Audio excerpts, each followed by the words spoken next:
You ask Tiger to solve. This deals with linear equations with one unknown. The final result is x equals 2.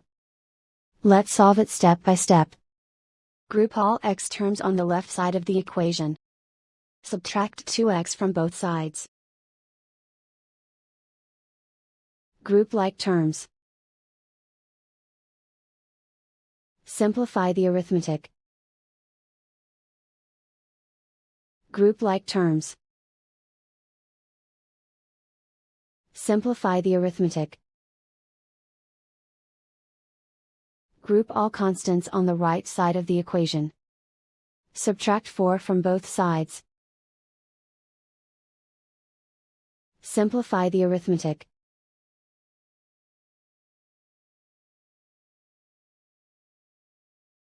Isolate the x. Divide both sides by -4. Cancel out the negatives. Simplify the fraction. Cancel out the negatives.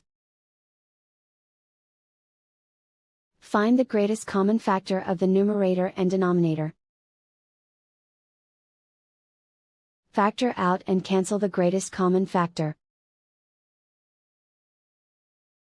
And so the final result is x equals 2.